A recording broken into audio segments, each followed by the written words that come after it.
Me to be. I am Pastor Burgess, pastor of the First Church of God in New Haven, Connecticut. I became an acquaintance with this family some 20 years ago when my wife were co-workers with Owen and Anna. With Owen and Anna at Comcast. And the relationship just grew and blossomed. And I had the opportunity, was awarded the opportunity to perform the ceremony at Owen and Anna's wedding. And I've been through the highs and the lows with them since I met them. And even though I do not have a Jamaican background besides beef patty and oxtails, knowing the Brown family makes me a part of the Jamaican heritage. And in talking to the Brown family, speaking to them, they shared some things with me to help me get through today. But I had one conversation with one young man, and that conversation for about 2 minutes just made my heart proud. Yesterday evening, I had an opportunity to talk to Quentin, grandson, Mr. Brown. And Quentin, I've watched him grow up, and he said these words to me, that my grandfather didn't waste words. And in case you didn't hear me, I'm going to say it again.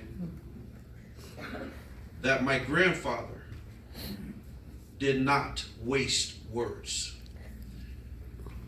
And I thought about it and I began to write it down, and just to gain clarity of what he was saying to me. I said he was a man of few words. He said, no, Reverend. My grandfather did not waste words. And when he said that to me, I began to think about how many of us have wasted our words. That we said things that we did not mean, or we said too many things to the wrong person, or even said the right thing to the wrong person. And so many of us are guilty of wasting our words. Words, letters joined together, that once they depart your lips, can never come back. Mr. Brown was a man who did not waste his words, but also you heard about football. And I like the way that they put a twist on it for us Americans who call it soccer.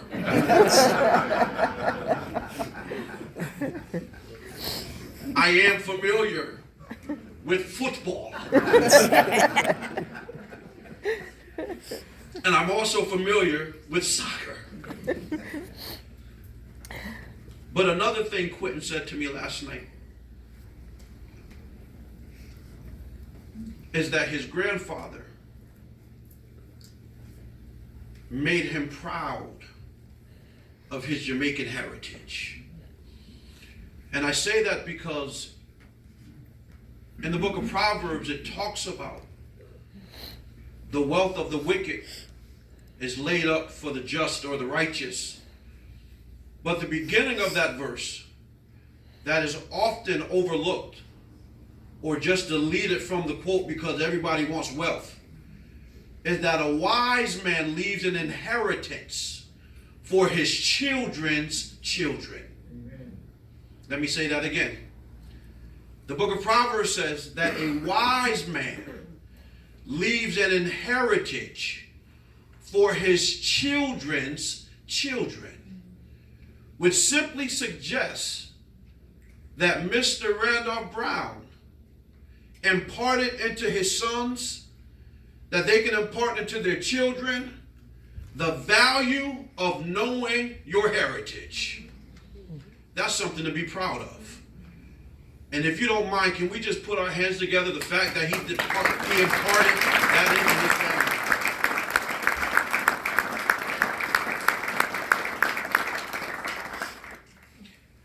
Randolph Brown. Randolph. Those of us who are parents,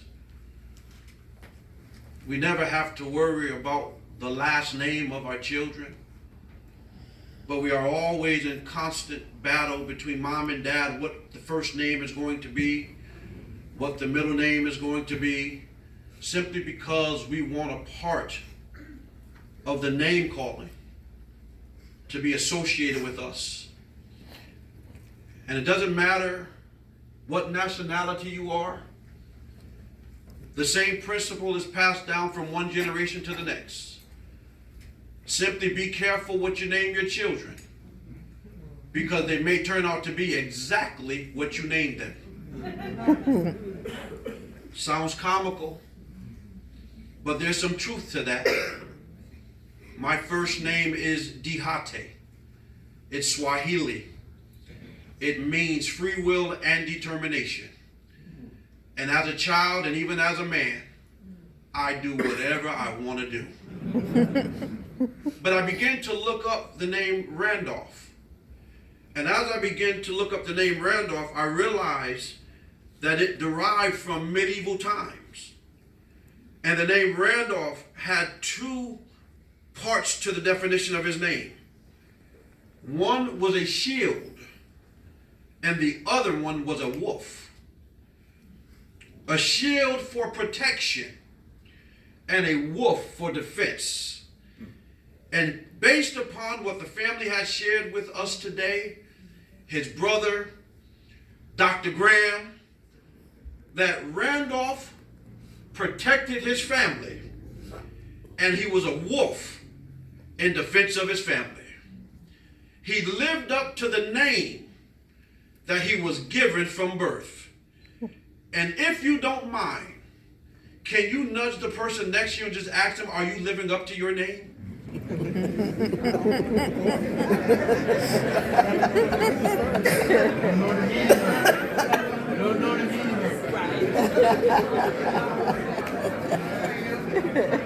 In order to live up to your name, you must first know the meaning of your name.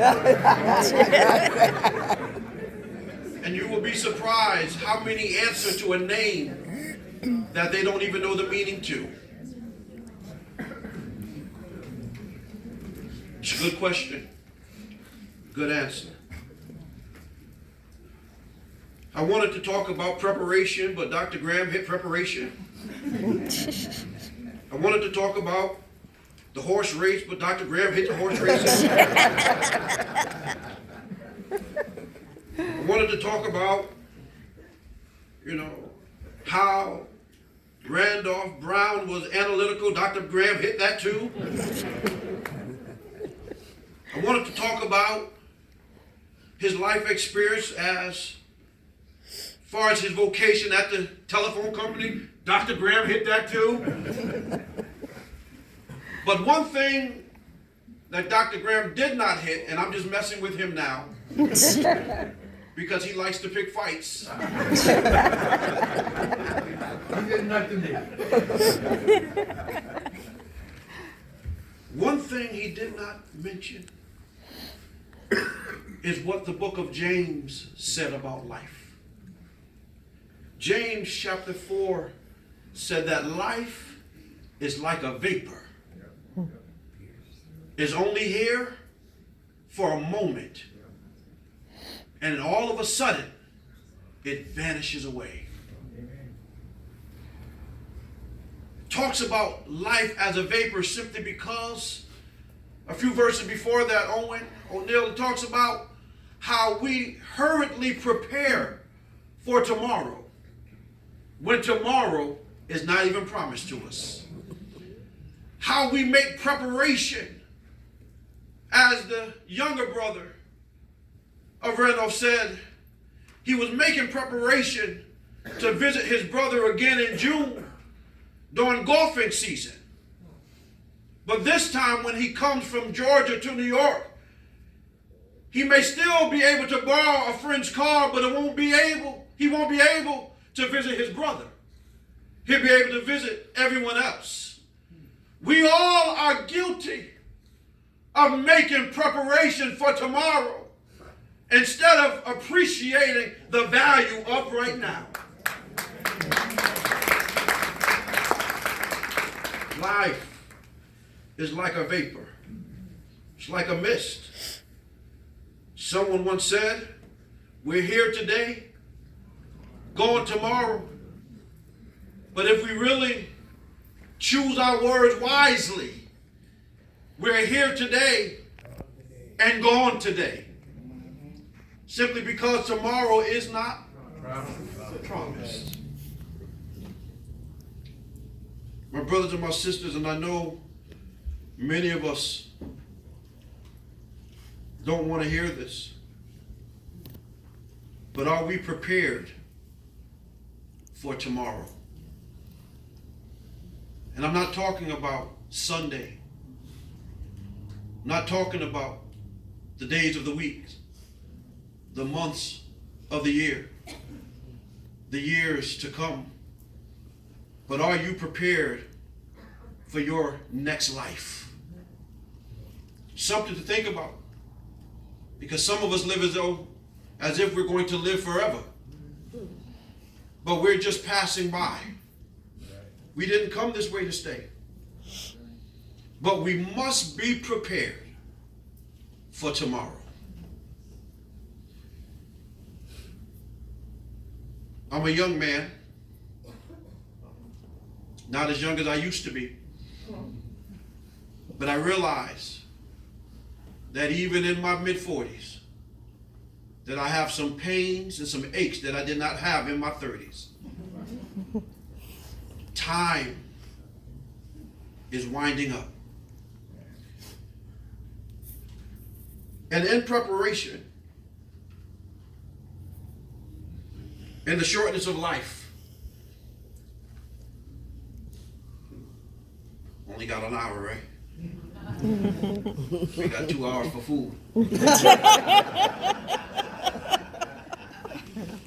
In being prepared, we are all prepared for the uncertainties of life.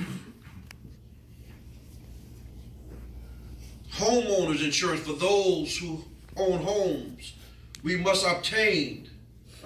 It's a mandate to have homeowners insurance for the uncertainties of life. For those of you who have not yet been blessed to own a home, but you may rent, some landlords require that you have renter's insurance for the uncertainties of life. It is a mandate and it is a law that if you own a vehicle and it is registered to you, that you have car insurance for the uncertainty of an accident, theft, or vandalism. Not too long ago, it was put into law that every last U.S. citizen must have health insurance. And if you don't have health insurance, you have to pay a penalty at tax time just for the uncertainty of a sickness. All of these things that I forementioned is for the uncertainties of life. But may I interject one more insurance that's not connected to the uncertainty of life, but to the certainty of life? Do you have soul insurance? Do you have a relationship with Jesus Christ that will guarantee you a safe place when your tomorrow comes? We're prepared for the uncertainties, but are you prepared for the certainty? In my conclusion, you know I'm a Baptist preacher, and normally at this time, us Baptist preachers will start tuning up, and the Lord will. He will make a way. Anybody know what I'm talking about out there? And not only do we tune up, but we have, like Dr. Graham, 7 closes on our speeches and our sermons. But I'm going to tell you a story in my conclusion. The shield, the wolf, the protector, the defense, the man who never wasted words, who understood the value of friendship, but loved horse racing. The only thing that I know about horse racing is that the women wear hats, and there was a horse not too long ago, that one that is called I'll Have Another. It's the only thing I know about horse racing. But in Greece, ancient Greece, there's a story of a race that happens every year. And this race that happens every year is open to the public. There's only one requirement for entering this race. Doesn't matter your age, doesn't matter your gender, doesn't matter your social status, doesn't matter your education. There was only one requirement for entering this race. And the one requirement was that when you enter the race, you had to have a torch, and the torch had to be lit. It's the only requirement. This was the biggest race in ancient Greece because it didn't matter who won first. It didn't matter who crossed the finish line second. It didn't matter how old you were, how slow you were, how fast you were. The only requirement was that you had a torch and that it was burning. But the good thing about this race is that there was no losers. Because as it was one requirement that you had a torch and it was burning, there was one requirement for you to win the race. And that one requirement was, while you were traveling and running the race, that when you crossed the finish line, that same torch was still burning. My brothers and my sisters, I say this to you today, that regardless of where you are today in life, have a relationship with Jesus Christ, that when you cross that finish line, that your torch is still burning. Love everybody. Do good to everybody. And live peaceably among all men. God bless you.